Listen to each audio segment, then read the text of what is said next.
Bonjour à tous et bienvenue dans cette nouvelle vidéo de déballage de Pâques. Aujourd'hui, le pack mouillé jusqu'au cou.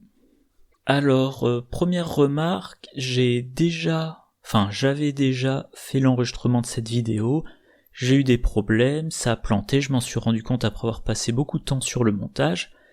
Du coup, je reprends de zéro et probablement j'irai beaucoup plus vite cette fois-ci, donc une vidéo qui sera peut-être un petit peu menée au pas de charge.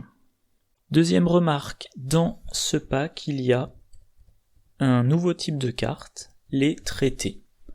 Il y en a un dans chaque classe et je les traiterai tous ensemble plus tard. Allez, on commence. La première carte, chez les gardiens, c'est le sifflet anti-émeute, un soutien de niveau 0 qui coûte 2, qui occupe un emplacement d'accessoires, qui a les traits objets et outils. Vous avez le droit d'effectuer une action supplémentaire lors de votre tour qui ne peut être utilisée que pour engager. Comme solution d'engagement chez les gardiens, on avait déjà provocation, un événement de niveau 0 qui coûte 1, qui a rapide, à jouer uniquement lors de votre tour, engager n'importe quel nombre d'ennemis dans votre lieu. Et il existe une version de niveau 2 et une version de niveau 3.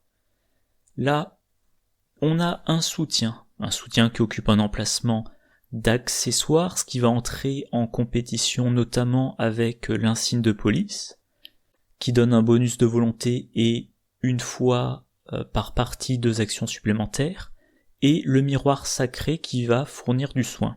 Moi je suis un grand amateur du miroir sacré, donc là le sifflet anti-émeute, je trouve que déjà c'est gênant pour l'emplacement que ça occupe, et puis avoir la possibilité de faire des actions d'engagement, on engage un ennemi pour 2 raisons, soit parce qu'il est distant et il faut l'engager pour le combattre, soit parce qu'il engage avec quelqu'un d'autre et on veut le récupérer. Or, engager un ennemi qui engageait quelqu'un d'autre, si vous combattez à la machette, oui, vous avez besoin d'être engagé avec cet ennemi pour faire les dégâts 2 par 2. Mais dans ce cas-là, vous prenez une de vos 3 actions pour engager. Là, un soutien qui vous fournit à chaque round une action d'engagement, je trouve que ce n'est pas du tout intéressant. Alors à moins, moi j'ai toujours pas commencé la campagne, parce que j'attends qu'elle soit finie et parce que j'ai d'autres campagnes que je veux creuser avant, à moins que dans la campagne d'Innsmouth, il y ait plein d'ennemis distants à engager. Mais sinon, non, je ne vois pas l'intérêt de cette carte. Deuxième carte gardien, chasse vertueuse. Un événement de niveau 1 qui coûte 1, très tactique et béni. Engagez, choisissez un ennemi éloigné de 2 lieux ou moins, déplacez-vous d'un lieu à la fois jusqu'au lieu de cet ennemi. Engagez-le et ajoutez à la réserve du chaos un nombre de pions bénis égal à la valeur d'horreur de cet ennemi. Alors ça rappelle un petit peu, viens par ici, qui coûte 2, qui est de niveau 0, qui permet de choisir un ennemi dans un lieu, dans le lieu ou dans un lieu connexe, de déplacer l'ennemi, de l'engager, puis de l'attaquer. Là, chasse vertueuse, c'est 2 lieux. On se déplace vers lui, c'est pas l'ennemi qu'on déplace, c'est soi-même qu'on déplace, on l'engage. Mais on n'a pas d'action de combat. Et ensuite, on va mettre dans la réserve du chaos des pions bénis, autant que la valeur d'horreur de l'ennemi. La valeur d'horreur de l'ennemi, la plupart du temps, ça sera 1 ou 2, rarement plus. Je suis pas convaincu. Je suis pas convaincu, peut-être dans un deck combattant qui joue beaucoup sur les jetons bénis, parce que ça vous permettra de faire du gain d'action pour aller au contact de l'ennemi et que ça vous donne des jetons bénis qui vous serviront après pour châtiment lumineux, mais de façon globale, non, ça m'enthousiasme pas.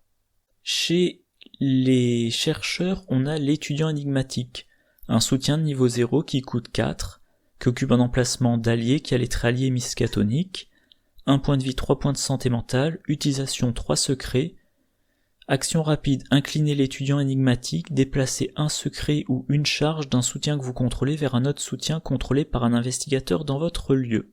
Alors, toutes les cartes qui utilisent des secrets, il y en a un paquet, notamment en chercheur, notamment en chercheur, voilà.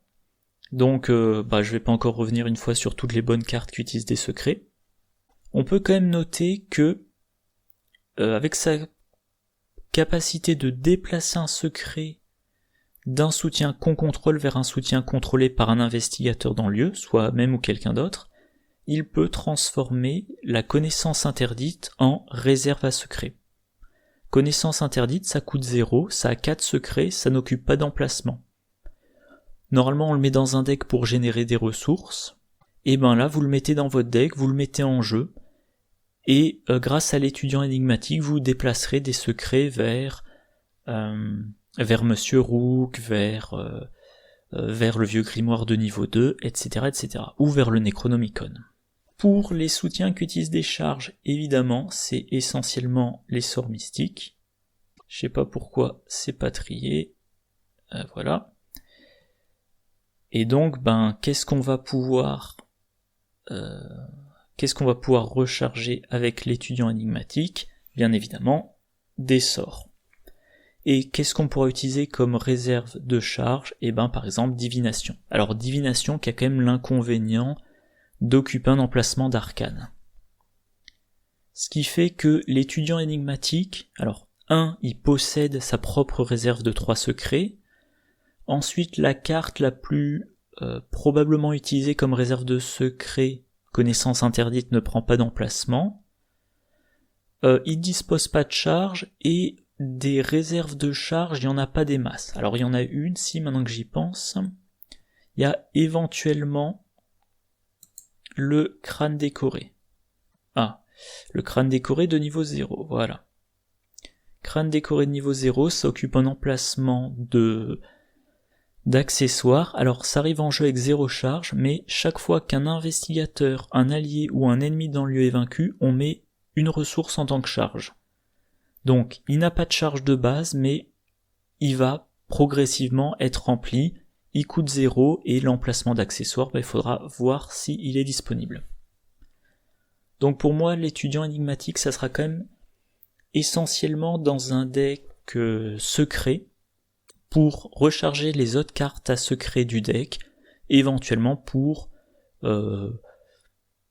recharger les secrets des soutiens d'un autre investigateur dans le lieu. Alors, deuxième carte chercheur, attirer les ennuis, un événement de niveau 1 qui coûte 0. Trait perspicacité maudit, en tant que coût supplémentaire pour jouer attirer les ennuis, ajoutez à la réserve du chaos un nombre de pions maudits égal à la valeur occulte de votre lieu. Découvrez 2 indices dans votre lieu. La découverte d'indices sans test, il y a le grand classique suivre son intuition, ça coûte 2. C'est rapide, on peut le jouer que pendant son tour, on a un indice. On a aussi recherche poussée, bon là je vous ai mis la version de niveau 1, ça coûte 10, on réduit de 1 le coût pour jouer recherche poussée pour chaque autre carte dans la main et on découvre 2 indices dans le lieu. Alors suivre son intuition, c'est un seul indice. Recherche poussée, c'est 2 indices, mais il faut jouer ça dans un deck main pleine pour que le coût soit acceptable. Attirer des ennuis, ça coûte 0, c'est 2 indices. Par contre, un nombre de pions maudits égal à la valeur occulte de votre lieu, ça peut très vite monter. Donc autant suivre son intuition ou recherche poussée, comme il n'y a pas de conditions sur la valeur occulte du lieu, ça incite à les utiliser sur des lieux dans lesquels l'enquête est difficile.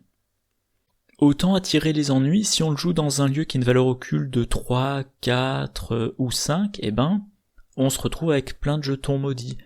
Et je pense qu'on est incité à, me semble, à jouer sur des lieux qui ont une valeur occulte relativement faible, 1 ou 2, pour avoir 2 indices en une action, sans se pourrir trop le sac du chaos. Mais bon, ça veut dire qu'il faut dépenser 1 XP, mettre la carte dans le deck, pour une utilisation conditionnelle dans un cas dans lequel l'enquête a priori n'aurait pas été trop dure. Donc je suis dubitatif. Faudrait mettre ça dans un deck qui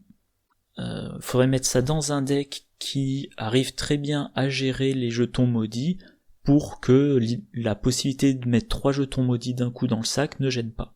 Allez, on passe aux cartes truands. La première, c'est forcer l'entrée. Un événement de niveau 0 qui coûte 2, trait, ruse. Enquêtez, ajoutez votre valeur d'agilité à votre valeur de compétence pour cette enquête. En cas de réussite avec une différence de 2 ou plus, vous avez le droit d'échapper automatiquement à un ennemi dans ce lieu. Cette action ne provoque pas d'attaque d'opportunité. Alors, vous jouez cette carte, elle vous permet d'enquêter sans que vous preniez une attaque d'opportunité s'il y a un ennemi. Déjà, ça c'est pas mal. Si vous avez à tout prix besoin de l'indice, vous ne perdez pas de temps à attaquer l'ennemi. Imaginons que c'est le lieu, c'est le dernier lieu du scénario, vous avez besoin de vider le lieu de ces indices, ou alors vous avez besoin d'un certain nombre d'indices, vous êtes engagé avec un ennemi, cette carte-là vous permet d'enquêter sans vous soucier de l'ennemi en premier. Voilà, ça c'est une bonne chose. Deuxième chose, on ajoute la valeur d'agilité. Donc le test est plus facile à réussir, et en plus, on peut échapper automatiquement à l'ennemi si on réussit de 2 ou plus.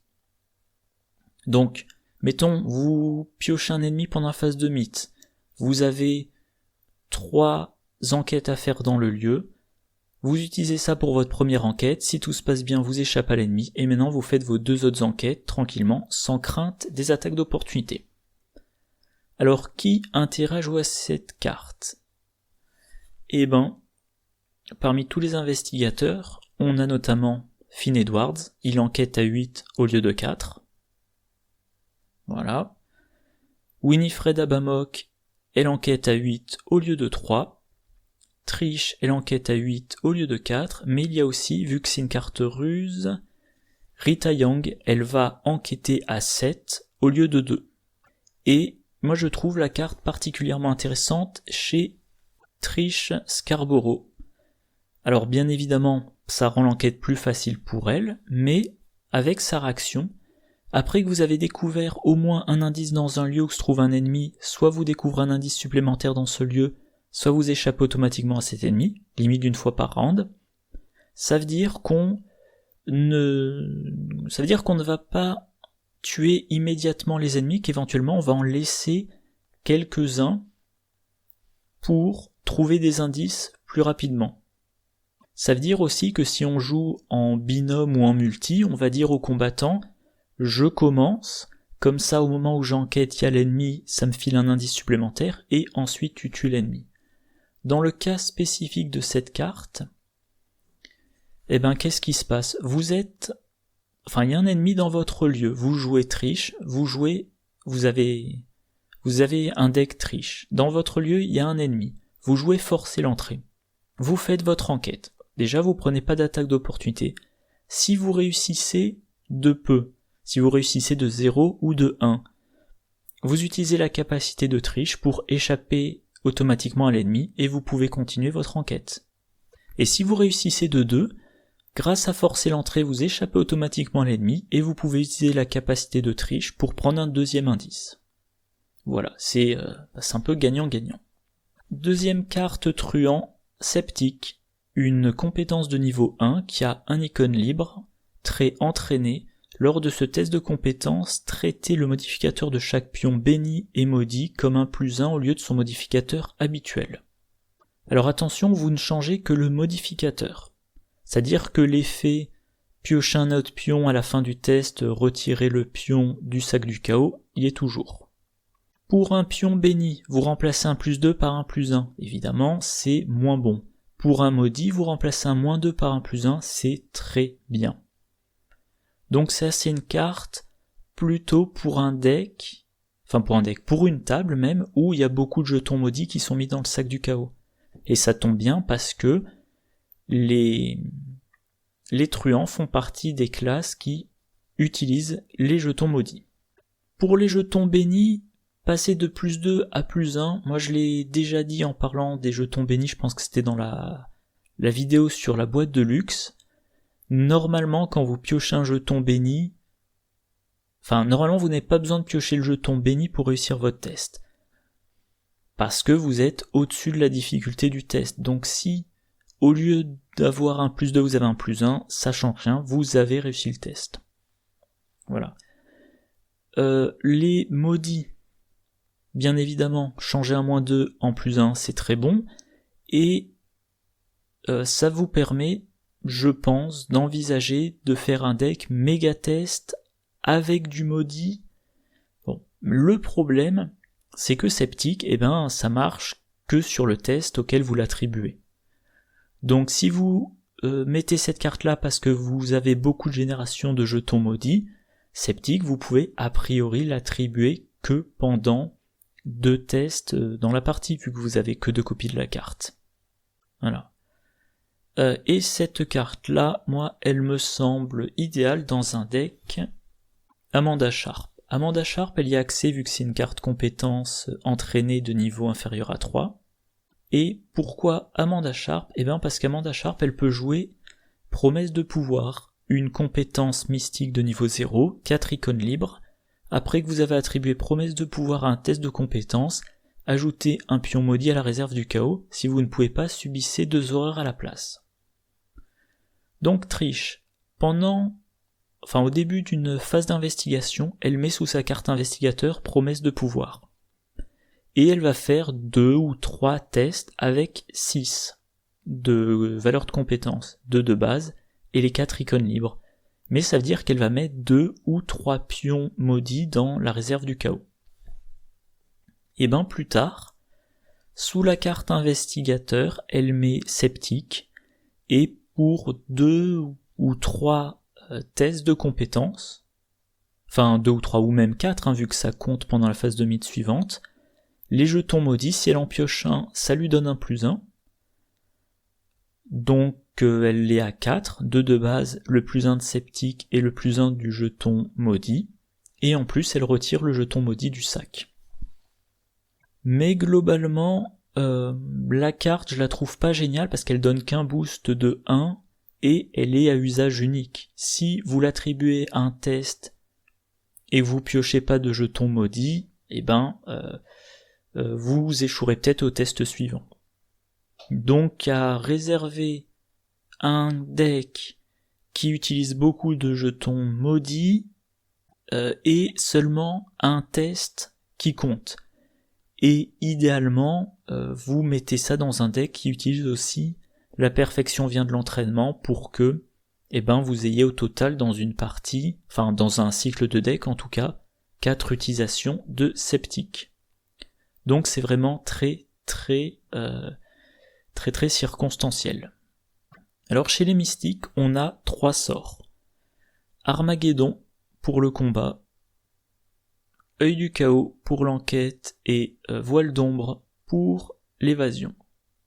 Ça rappelle un petit peu les sorts, on va dire, de base, flétrissement, rituel de recherche et brume de relier. À chaque fois ça occupe un emplacement d'arcane, à chaque fois il y a des charges, à chaque fois ça vous permet de faire le combat, l'enquête ou l'évasion avec la volonté au lieu de la valeur de compétence. À chaque fois vous avez un bonus, plus un dégât, un indice supplémentaire, et là vous, que je dise pas de bêtises, vous pouvez déplacer l'ennemi non élite vers un lieu connexe. Par rapport au sort basique, il n'y a pas ce que moi j'appelle d'effet secondaire, enfin de retour de flamme. Flétrissement, si vous piochez par exemple un crâne lors d'une attaque, vous subissez une horreur. Là, Armageddon, non. Et le dernier point, c'est que si vous révélez un pion maudit, vous avez l'effet basique de l'action. Armageddon, c'est du combat, donc si vous révélez un pion maudit, vous infligez un dégât à un ennemi dans votre lieu. Voilà, et mon ordi qui commence à ramer, c'est mauvais signe. Allez, c'est encore planté, du coup, je reprends. Dans ce pack, on a 3 sorts. Un sort de combat, un sort d'enquête, un sort d'évasion. Ils occupent un emplacement d'arcane, ils ont un certain nombre de charges, ils font leur action en utilisant la volonté au lieu de la compétence normale, ils ont un bonus, en combat vous infligez plus un dégât, en enquête vous trouvez plus un indice, en évasion vous pouvez déplacer l'ennemi s'il est non élite. Il n'y a pas ce que moi j'appelle le retour de flamme, du style subissez une horreur si vous piochez un jeton crâne, et enfin, si vous révélez un pion maudit, vous pouvez soit remettre une charge sur le sort, pour compenser la charge que vous avez dépensée pour initier l'action, soit vous avez l'effet basique. Le sort de combat fait un dégât à un ennemi dans le lieu, celui que vous attaquez ou un autre. Le sort d'enquête vous donne un indice dans un lieu connexe. Et le sort d'évasion vous permet de vous déplacer vers un lieu connexe. Alors par contre, comme vous essayez d'échapper à un ennemi, a priori vous êtes engagé avec cet ennemi, donc si vous déplacez avec l'ennemi. Et bien évidemment, c'est cumulable, c'est-à-dire que vous pouvez réussir l'action en piochant un pion maudit. Ce qui veut dire que soit vous réussissez l'action mais vous vous remboursez de la charge, soit vous réussissez l'action et vous faites un effet en plus. Par exemple, voile d'ombre, vous pouvez réussir à échapper à l'ennemi, le pousser vers un lieu connexe et vous déplacer vous-même dans un autre lieu. Ce qui veut dire que maintenant l'ennemi est à 2 lieux de vous. Bon, sont des sorts à mettre dans un deck qui utilise les pions maudits. À part ça, alors quand même, les mystiques ont un avantage, c'est comme ils vont essayer de tout faire à la volonté, ils vont probablement mettre plein de bonus de volonté dans leur deck.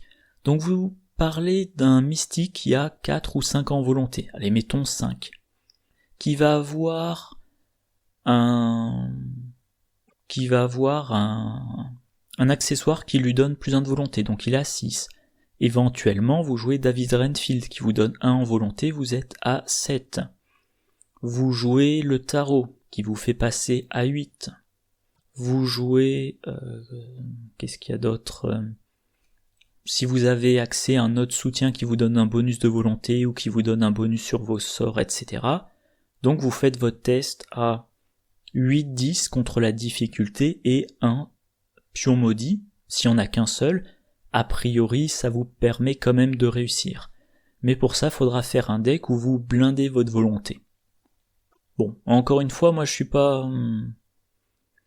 je suis toujours pas motivé à faire des decks avec jetons, avec pions maudits. Ce qui me pose un peu de problème parce que pour la carte à traduire du cycle, ça marche avec les jetons maudits, et j'aimerais jouer la carte traduite avant de faire la vidéo. Pour ça, il faut que je me constitue un deck maudit, et voilà, j'en ai pas envie. Enfin bref.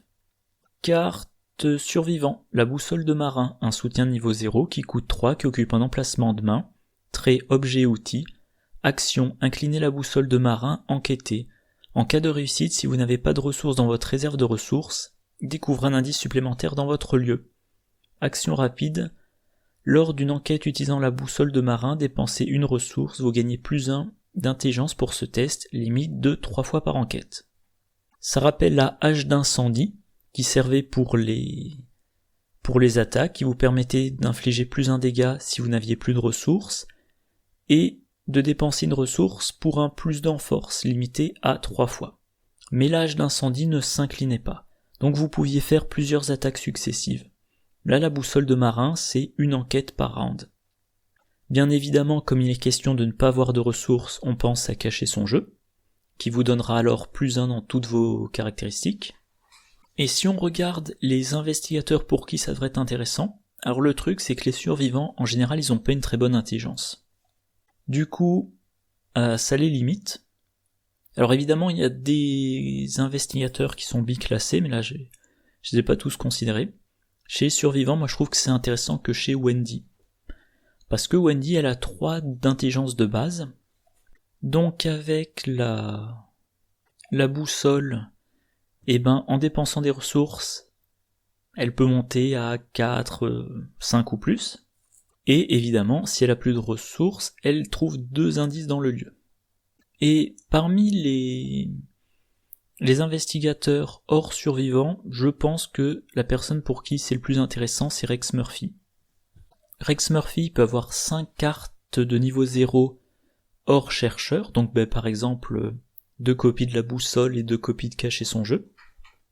Il part avec une intelligence de 4, et il a son effet. Après que vous avez réussi un test de compétence avec une différence de 2 ou plus pendant que vous enquêtiez, découvrez un indice dans votre lieu. Donc imaginons qu'il a une ressource. Il enquête avec la boussole. Il dépense sa ressource. Ça lui donne un +1 et c'était sa dernière ressource. Donc il a 4 de base. +1 avec la boussole. Comme il a plus de ressources, il a un +1 avec cacher son jeu, il a 6. Éventuellement, il a en jeu une loupe ou Milan Christopher. Donc ça peut le mener à 7. De bonnes chances de réussir son enquête avec la boussole. S'il réussit l'enquête avec la boussole, il a 2 indices d'un coup. Et s'il réussit de 2, grâce à sa réaction, il a un indice supplémentaire. Donc 3 indices d'un coup. Mais chez Rex Murphy, bon, c'est peu probable que vous ayez la possibilité de... Enfin, ça sera un... Surtout si vous le jouez en tabou, ça sera vraiment... Pardon, je reprends.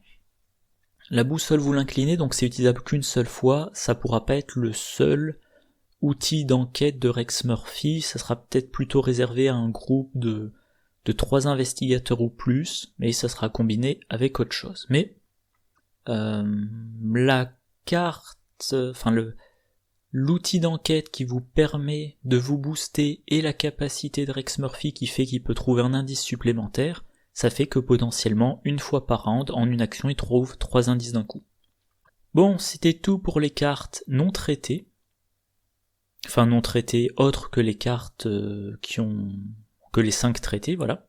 Et ben maintenant, on passe au traité. Le premier, c'est le traité sacré chez les gardiens. Ah, peut-être d'abord, je vais dire ce que ces 5 cartes ont en commun. Il y en a une par classe. Elles sont toutes de niveau 2. Il s'agit toujours de permanents.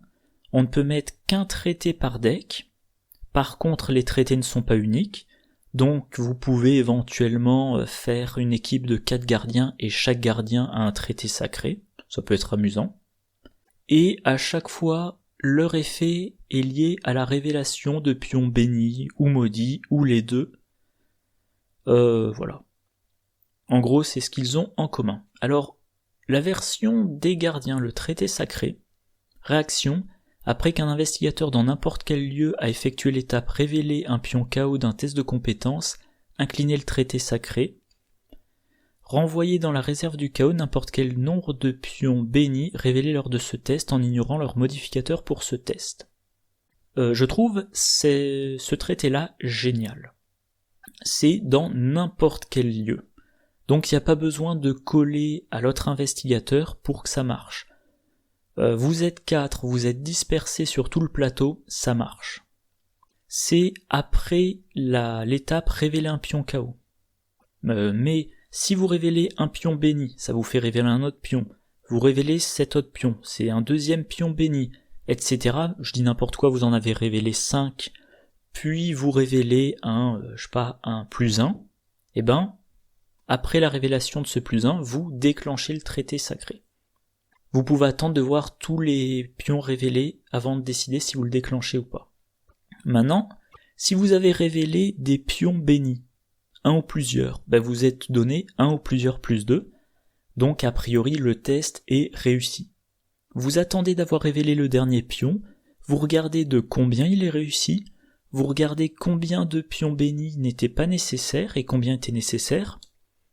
Par exemple, si vous êtes à 3 au-dessus de la difficulté, que vous révélez un pion béni puis un -5, et le pion béni vous fait +2, le -5 il fait -5, ça fait un total de -3, vous étiez à 3 au-dessus, vous aviez besoin du pion béni. Mais si vous avez pion béni et 0, alors que vous étiez à 3 au-dessus de la difficulté, vous n'aviez pas besoin des pions bénis. Bref, une fois que vous avez tout révélé, tous les pions bénis qui n'étaient pas nécessaires pour la réussite du test, vous les remettez dans le sac du chaos. Donc normalement, vous vous assurez 1. de réussir le test, 2. de ne pas gaspiller de pions bénis. Et imaginons que le dernier pion révélé c'est l'échec automatique, vous remettez tous les pions bénis. Ce qui peut être frustrant avec les pions bénis et maudits, c'est si on pioche, 5 pions maudits alors qu'on avait énormément boosté le test et qu'on perd plein de compétences, ou si on pioche 5 jetons, 5 pions bénis alors qu'on n'en avait besoin d'aucun. Et ben là, ça règle le problème. Vous ne consommez que le nombre exact de pions dont vous aviez besoin, donc très bonne carte. Et si on regarde un petit peu pourquoi on voudrait conserver des pions bénis dans le sac du chaos, par exemple la lame bénie, si un pion béni ou signe des anciens est révélé lors de cette attaque, elle inflige plus 1 dégât. Avant de révéler les pions chaos pour cette attaque, vous avez le droit d'incliner la lame pour ajouter un pion béni à la réserve du chaos. Donc si votre arme principale c'est la lame bénie, ce qui de mon point de vue est un mauvais choix, mais bon soit, vous voulez qu'il reste plein de pions bénis dans la réserve, comme ça lors de l'attaque, vous avez des chances d'en révéler. Autre chose, si vous jouez le rituel de sanctification, quand vous le jouez, vous les scellez jusqu'à 5 pions bénis. Et pour pouvoir sceller 5 pions bénis, il faut qu'ils soient restés dans le sac du chaos. Et je crois que c'est le dernier exemple que j'ai donné, le châtiment lumineux, c'est un événement de combat. Vous pouvez utiliser votre volonté au lieu de la force pour cette attaque. Quand vous initiez cette attaque, cherchez jusqu'à 3 pions bénis dans la réserve du chaos et scellez-les sur cette carte. Pour chaque pion béni scellé sur châtiment lumineux, vous gagnez plus 1 dégât pour cette attaque. Si l'ennemi attaqué est vaincu par cette attaque, renvoyez... il manque une partie, oui. Plus 1 de valeur de compétence et vous infligez plus 1 dégât pour cette attaque. Si l'ennemi attaqué est vaincu par cette attaque, renvoyez les pions scellés sur cette carte dans la réserve de pions, sinon libérez-les. Même remarque, il vous faut conserver 3 pions bénis dans le sac du chaos pour que cette carte-là ait son effet maximum. Et pour tout ça, le traité sacré vous le permet. Il n'y a pas de « ah mince, je viens de retirer 3 pions bénis du sac du chaos alors que j'en avais pas besoin ». Si vous en aviez pas besoin, vous les laissez. Alors bien évidemment, ça ne marche qu'une fois par round. En solo, ça devrait quand même être bien, mais à 4, peut-être qu'il faudra en répartir 2 exemplaires, voire 3 exemplaires entre les decks. La version des chercheurs, le traité blasphématoire. Quand un investigateur, alors ce coup-ci c'est dans votre lieu, révèle un pion maudit lors d'un test de compétence, inclinez le traité blasphématoire, traitez le modificateur de ce pion comme un +1 au lieu de son modificateur normal. Après la fin de ce test, renvoyez ce pion dans la réserve du chaos. Alors, uniquement dans votre lieu. Ce coup-ci, c'est sur les pions maudits. Ce coup-ci, on doit aussi incliner après la révélation du pion maudit. On n'a pas la possibilité d'attendre la révélation de tous les pions. On remplace un modificateur de -2 par un modificateur de +1, ça c'est très bon, ça fait une différence de 3. Mais par contre, après la fin du test, alors déjà, on ne change pas l'effet piocher un pion en plus, et après la fin du test, on remet le pion dans la réserve du chaos. Du coup, il est possible, mettons que vous êtes à 2 au-dessus de la difficulté du test, vous piochez un jeton maudit, vous dites mince, je suis plus qu'à 0, si je pioche un pion avec un modificateur négatif, je rate mon test. Vous inclinez le traité blasphématoire, vous traitez le pion maudit comme ayant un modificateur de +1, donc maintenant vous êtes à 3 au-dessus de la difficulté du test, mais vous piochez quand même un autre pion. Et si ce pion c'est un -4 ou l'échec automatique, vous ratez le test, le pion maudit vous le remettez dans le sac. Et maintenant le traité blasphématoire incliné, vous pouvez plus le réutiliser et vous avez eu l'impression de le gâcher. Donc ça peut présenter son intérêt dans un deck qui utilise beaucoup de pions maudits, par exemple avec le grimoire avec connaissance profonde ou pacte faustien. Le problème c'est que ça ne vous garantit pas, loin de là, la réussite du test, et vous maintenez les pions maudits dans le sac du chaos. Maintenir les pions dans le sac du chaos, ça vous intéressera que si vous essayez de traduire le grimoire cryptique. Mais le grimoire cryptique, il est de niveau 0, on va essayer de le traduire pendant le premier scénario du cycle, alors que le traité, il est de niveau 2, donc a priori, quand on inclut le traité, il y a des chances pour qu'on ait déjà traduit le grimoire. Donc bon, encore une fois, moi je suis mitigé, faudra tester. Parce qu'il faut mettre ça dans un deck qui a des pions maudits, qui de temps en temps ne veut pas échouer à cause d'un pion maudit, mais qui n'a pas de problème à maintenir les pions maudits dans le sac. Alors éventuellement, maintenant que j'y pense, ça peut être parce que vous avez, que je le retrouve, le soutien truand qui vous permet de sceller, voilà, sombre rituel. Un soutien qui occupe un emplacement d'arcane, scellé jusqu'à 5 pions maudits, forcés à la fin de la phase du mythe, vous devez soit dépenser une ressource, soit défausser sombre rituel. Donc éventuellement, vous jouez le traité blasphématoire, vous maintenez les pions maudits dans le sac, vous les maintenez, parce que vous savez qu'à un moment donné, vous allez en sceller 5, et que du coup ils seront beaucoup moins dangereux. Et à noter, comme vous transformez des modificateurs négatifs en +1, si vous ne révélez pas un autre pion maudit dans la foulée, ou le pire modificateur négatif du sac, le -4 ou -6 ou -8 selon votre niveau de difficulté, peut-être que vous pouvez envisager cette carte dans un deck méga-test. Quand on joue méga-test, on va se mettre à 4 au-dessus de la difficulté plutôt qu'au lieu de 2.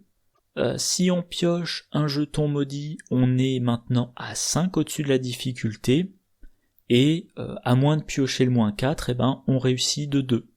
Voilà, donc c'est peut-être la solution pour combiner réussite par 2 ou plus et pion maudit, mais je ne suis pas trop convaincu. Le traité des truands, c'est le faux traité. Réaction quand un investigateur dans votre lieu, encore une fois dans le lieu, révèle un pion maudit lors d'un test de compétence, inclinez le faux traité, annulez ce pion KO, renvoyez-le dans la réserve de pions et révélez un autre pion. Alors ça rappelle l'effet de Wendy, de remplacer un pion par un autre pion. Mais là, alors vous piochez un pion qui normalement vous dit -2 plus pioche d'un autre pion, et vous dites non, je vais remettre ce pion dans le sac du chaos, mélanger le sac du chaos et piocher un pion.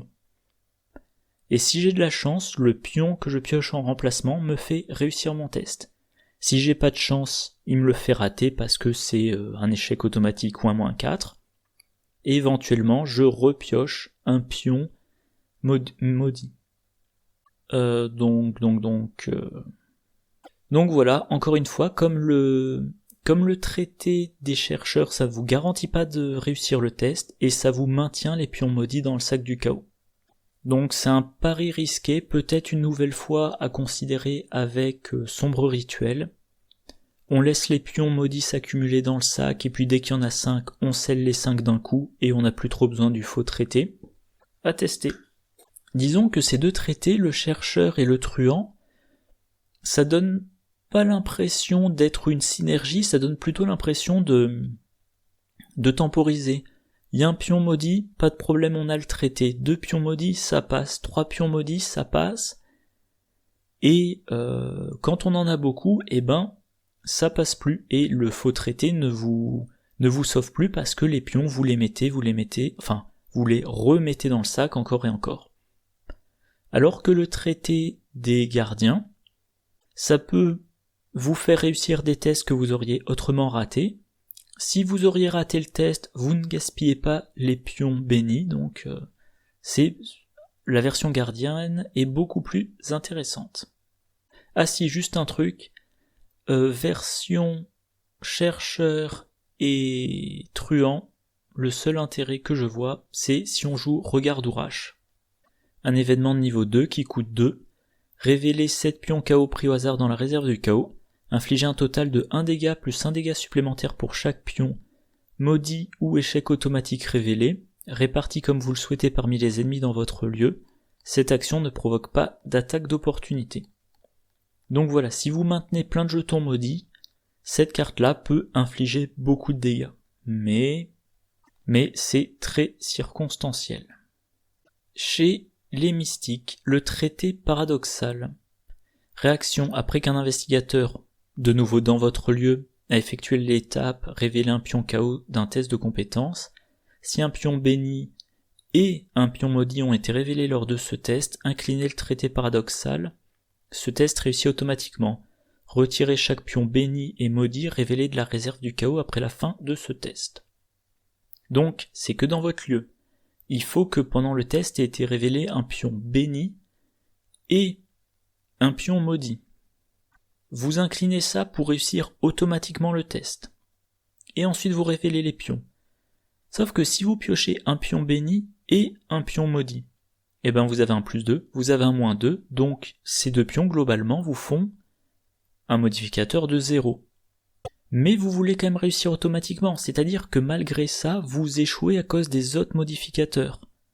Ce qui veut dire que, soit vous avez par exemple béni, maudit et échec automatique, que je dise pas de bêtises. Ouais, je pense que c'est bon. Faudrait vérifier, hein. Allez, mettons, vous avez béni, vous avez maudit, vous avez -8. Vous devriez échouer. Non, c'est réussi automatiquement.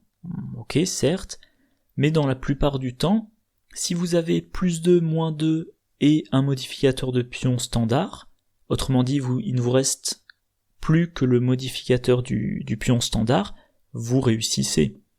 C'est comme ça qu'on pense ces tests. On dit, je me mets à 2, 3, 4 au-dessus de la valeur, au-dessus de la difficulté, comme ça j'ai, 75, 80, 85 ou 95% de chance de réussite.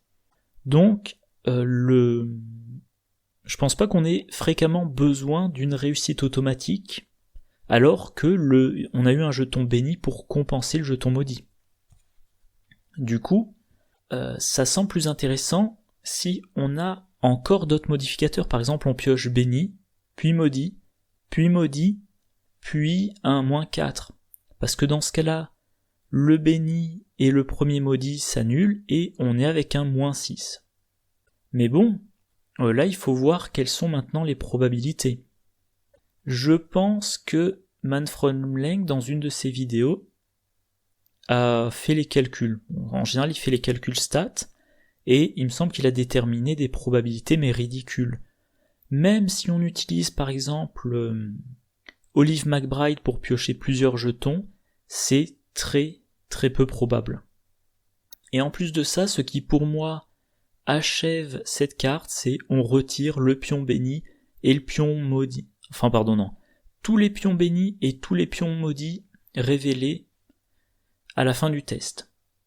Si ça avait été retiré chaque pion maudit, j'aurais dit ok, on remet les pions bénis dans le sac et on retire les pions maudits, donc on se garde un bon sac, mais là, imaginons vous jouez en expert, vous piochez un pion béni, puis un pion béni, puis un pion maudit, puis le -8, vous avez donc un modificateur global de -6, vous dites je décide de réussir automatiquement, vous avez perdu 2 pions bénis.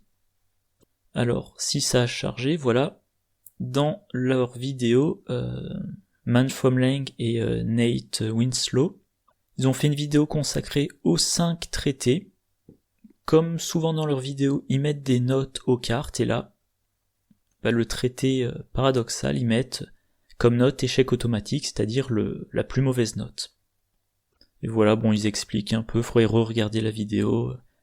Révéler un béni et un maudit, c'est dur de le faire de façon répétée, et les mystiques sont pas la classe avec le plus de solutions pour mettre ces pions dans le sac du chaos. Bref, moi je trouve que des 5 traités, c'est le plus faible. Et maintenant le dernier, l'antique traité. De nouveau, quand un investigateur dans votre lieu, résout un pion béni lors d'un test de compétence, inclinez l'antique traité, ne révélez pas d'autres pions via l'effet de ce pion béni. Autrement dit, cette carte-là, elle dit, quand un investigateur dans votre lieu résout un pion béni, vous considérez que ce pion est un +2 sans autre effet. Vous allez quand même le retirer, mais au lieu que ça soit +2, révéler un autre pion, c'est +2.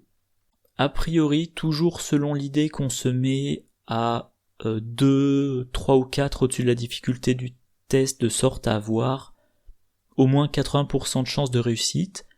Si vous considérez ce pion si vous conservez le modificateur de +2 mais que vous révélez rien ensuite, il y a quand même de très très bonnes chances que votre test soit réussi. À moins que vous ayez précédemment révélé, je sais pas moi, 3 pions maudits. Mais imaginons que c'est le premier pion que vous révélez, vous faites votre test à 4 contre 2, vous piochez le pion béni, vous dites « Ah, je suis à 6 contre 2, pour le moment je réussis de 4, j'incline l'antique traité, je prends pas de risque, mon test est réussi. » Alors, les pions bénis, pour un survivant, comment est-ce qu'on va les avoir? Il y a la possibilité de jouer Garder la foi, événement de niveau 0 qui coûte 2, rapide à jouer lors de n'importe quelle fenêtre d'action rapide, ajouter 4 pions bénis à la réserve du chaos. Tout simplement. Voilà, voilà. Rien de plus à en dire, c'est très efficace. Et en plus, vous les ajoutez à la réserve du chaos quand vous en avez besoin. Donc imaginons pendant la phase d'investigateur, vous n'en avez pas besoin, vous voulez pas risquer de les sortir du sac du chaos. Vous attendez, je sais pas moi, après votre dernière action, vous les mettez et vous faites le test pour la traîtrise que vous devez tester à la fin de chacun de vos tours. Il y a aussi prédestiné, compétence de niveau 0, un max attribué par test de compétence. Vous avez le droit d'attribuer prédestiné à n'importe quel type de test. En cas d'échec, soit vous ajoutez 2 pions bénis à la réserve du chaos, soit vous retirez 2 pions maudits de la réserve du chaos. Donc dans les decks survivants dans lesquels vous essayez de tirer des avantages de tests ratés, vous mettez ça, vous ratez un test volontairement et vous avez 2 pions bénis de plus dans le sac. Ou Signum Crucis, attribue uniquement lors d'un test de compétence que vous effectuez et uniquement si la difficulté de ce test est supérieure à votre valeur de compétence de base. Après que vous avez attribué Signum Crucis à un test de compétence, ajoutez X pions bénis à la réserve du chaos, X étant la différence entre la difficulté de ce test et votre valeur de compétence de base. Un test que vous n'avez quasiment aucune chance de réussir parce qu'il a une difficulté très élevée. Je sais pas, mettons que Wendy elle doit faire un test de force de 4. Elle a combien? Elle a 1. Elle joue Signum Crucis, elle met 3 pions bénis dans la réserve du chaos. Cette compétence lui donne un +2, donc elle fait le test à 2 contre 4. Et elle a 3 pions bénis de plus. Si elle révèle un pion béni, elle utilise l'ancien traité, elle dit « Stop, j'arrête la pioche de pion maintenant ». 1 de base, plus la compétence ça fait 2, plus le +2 du pion béni. On arrive au 4 et elle a réussi le test. Et d'ailleurs, Wendy, je pense que c'est une investigatrice qui a une très bonne raison de jouer l'antique traité. Alors déjà, elle peut utiliser toutes les cartes survivants pour mettre des pions bénis, mais en plus de ça, vu qu'elle a accès à des cartes truands, et en plus qu'elle a son effet de remplacer un pion KO par un autre pion KO, vous pouvez jouer Wendy dans un archétype réussite par X ou plus. Voilà, j'ai essayé de trouver les cartes auxquelles elle a accès qui ont un effet X ou plus. Voilà, cran d'arrêt, des ringers, etc., etc. Il y en a pas mal. Et on peut citer par exemple, regard acéré, un icône d'intelligence, un max attribué par test de compétence, tant que regard acéré attribué lors d'une action enquêtée basique, elle gagne 2 icônes d'intelligence et le texte. En cas de réussite à ce test avec une différence de 2 ou plus, découvrez un indice supplémentaire dans ce lieu. Donc Wendy qui a 3 d'intelligence, elle fait une action d'enquête basique, elle attribue regard acéré, ça lui donne +3 vu que c'est une action basique, elle pioche un pion, et donc elle est à 6, si le modificateur du pion n'est pas trop élevé, elle réussit de 2, si elle réussit pas de 2, elle utilise sa capacité pour remplacer le pion par un autre pion, et si elle révèle un pion béni, elle est à 8, 3 de base, plus les 3 de la compétence, plus les 2 du béni, contre la valeur occulte. Elle utilise l'ancien traité, elle dit voilà, j'arrête ma pioche de pion maintenant, vu que je suis sûr d'avoir réussi. Comme j'ai réussi de plus de 2, j'ai mes 2 indices d'un coup. Ou alors vol à la tire, Voilà, après que vous avez échappé un ennemi, incliné vol à tir, pioché une carte ou gagné une ressource. En cas de réussite avec une différence de 2 ou plus, faites les deux à la place. Ça peut être un moteur de ressources et de cartes pour Wendy. Se faufiler, échapper à, vous ajoutez votre valeur d'intelligence. En cas de réussite avec une différence de 2 ou plus, l'ennemi, et si l'ennemi auquel vous échappez est non élite, il ne se redresse pas lors de la prochaine phase d'entretien. Ben mine de rien, pour elle, ça fait une évasion avec une valeur de compétence de 7. Et si elle joue la version améliorée, voilà, en cas de réussite avec une différence de 3 ou plus, elle renvoie la carte dans sa main. De nouveau, elle fait son test à 7. Si elle ne réussit pas de 3, elle remplace le pion. Si le pion, c'est un pion béni, avec antique traité, elle se garantit la réussite de 3. Et ce faufilet revient dans sa main, et elle a cette carte qui lui permet les évasions, qui revient dans sa main encore et encore. Voilà, elle peut aussi jouer forcer l'entrée dont je parlais un peu plus tôt. Bonne chance de réussir ses enquêtes, sans avoir à se prendre d'attaque d'opportunité, et si elle réussit de 2, elle échappe à l'ennemi.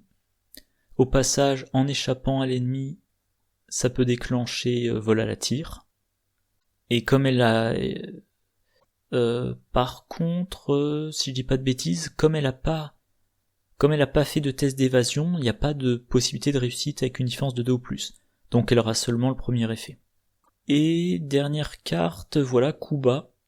Un peu comme ce faufilet amélioré, coup bas de niveau 2. Déjà elle va combattre en ajoutant son agilité. Alors au lieu de combattre à 1, elle combat à 5. C'est mieux, mais il fera probablement des boosts.